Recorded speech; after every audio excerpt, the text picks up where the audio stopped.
Good morning, children. Namaste. How are you? Are you enjoying the online teaching? You must enjoy it. Enjoy with mind, not enjoy with heart. Enjoy with mind because you have to be very mindful, very attentive. This is not only for your pleasure, not only for your enjoyment. This is for your preparation too. So always get ready with your copy, book, pen, pencil, whatever necessary things, and prepare them very wisely, very mindfully. You should have a very special copy of CW, a special copy of LW. What are the things instructed to you, you will follow them very sincerely. In course of the online teaching, we have different chapters already discussed, from reading, writing, grammar. This is from supplementary book. The next chapter, that is Iswaran, the storyteller.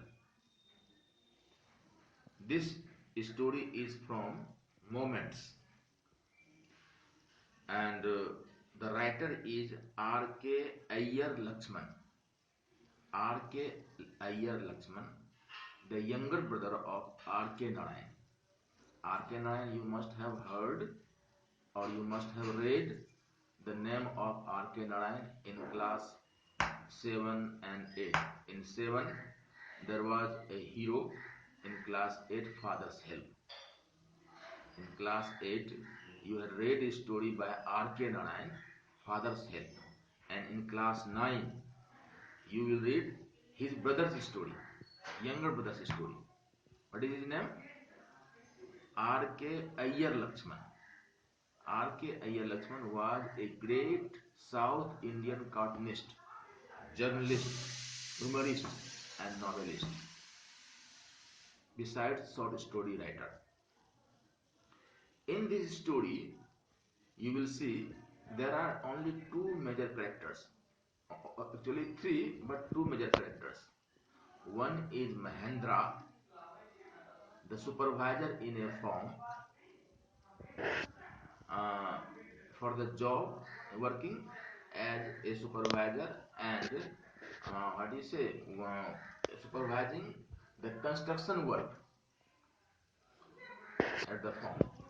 And second most important character is a cook, Mahendra's cook, and his name is Iswaran. Actually, Iswaran is the hero of this story.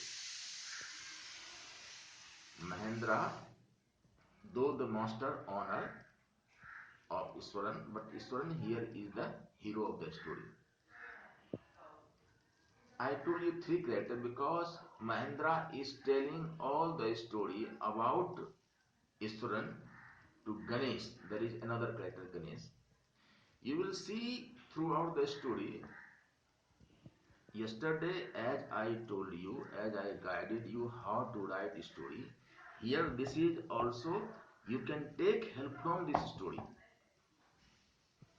Mahendra, Iswaran, the storyteller, from this story, you can take help to write your own story. How you can create a story, how you can write a story. This is brilliant way of fabricating any story or living any story.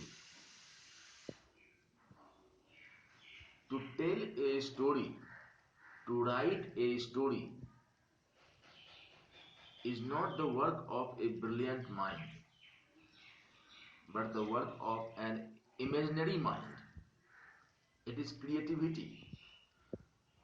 For this work, the person must not be highly qualified, while highly intelligent, highly learned, but this requires a high amount of imagination, creativity. You see here, Iswaran, the cook, very simple cook, but had a very outstanding and very astonishing power, capacity to make his master, Mahendra spellbound with his story. Story fabricated by himself. Throughout the story, you will see that, as I told you, Mahendra is a supervisor in the construction work, in the construction firm, and he is a bachelor. He has to move here and there, so he had an asset, very important asset, as a cook, and his name is Iswaran. What did Iswaran do for Mahendra? He used to cook very delicious food, wash his clothes, and at night used to tell him some story. It was the, what do you say, very amazing capacity of Iswaran to present his story in such a way that the listener remains stunned, surprised, and spellbound. Even the simple story told by Iswaran to Mahendra was a very suspense-like, in a suspense and surprise way. Whenever whenever he told Mahendra about an uprooted tree on the street, he did not say simply there was an uprooted tree, but he said that the the street was deserted at night. There was no one on the street. See here, this is the way of writing a story. How one can create a story. One can write very simply, in a very simple way. There was an uprooted tree on the street, but no. How Iswaran narrates, the street was deserted. It was night time. He was walking alone on the street, and in front of him he saw a bushy beast sprawled his legs, and when he reached near, it was an uprooted tree. So you see how he began the story in a very horrible manner, but the story was simply about an uprooted tree. Second time you will see that, Iswaran said that he belonged to a place where there was a forest, timber, and logs of timber were carried by the elephant. Once it so happened that a wild elephant entered the city, entered the town, and started damaging, breaking, and destroying fences and everything. That very elephant had become like mad. The elephant entered the school where Iswaran studied in the lower standard, and damaged the football goals. Dustbin, broke the dustbin, uh, pulled down the volleyball post, and all the children went inside the room. Teachers went up to the terrace, climbed up to the terrace of the school. Everyone was trembling with fear that the wild elephant, could do their harm to everyone. But Iswaran was not afraid, not frightened. He took a bamboo stick from the hand of a teacher and went down to control the elephant. At that time, he was a small child studying in a lower class. And when he reached there, the elephant looked at him with red eyes. But he did not stop. He hit the elephant powerfully in his leg, and the elephant collapsed. See, this is the storytelling by Iswaran. It is unbelievable that an elephant, a wild elephant, can be controlled by a simple stick. But how Iswaran narrated to it, it seemed to be true.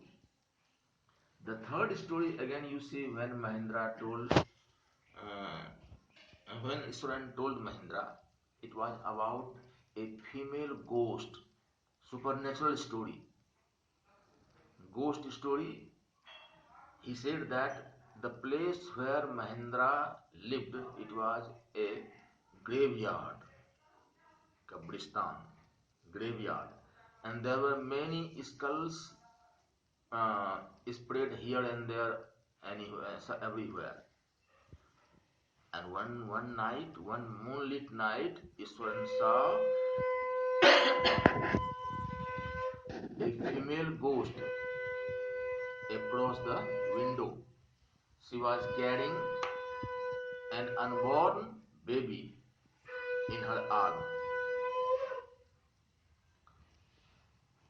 Mahendra did not believe. Mahendra said that he had become crazy. But after some night, when it was moonlit night, Mahendra noticed the same thing. He heard the moaning of some sound near his window, and when he saw out of the window, he noticed there was a woman who was carrying something in her arm and moving away from there. You know who might be that woman? Yes, imagine who might be that woman. And if you have imagined, okay, right, it was no ghost, no woman, but it was Iswaran who befooled Mahendra. Thank you. You read it again and you will make some question answer.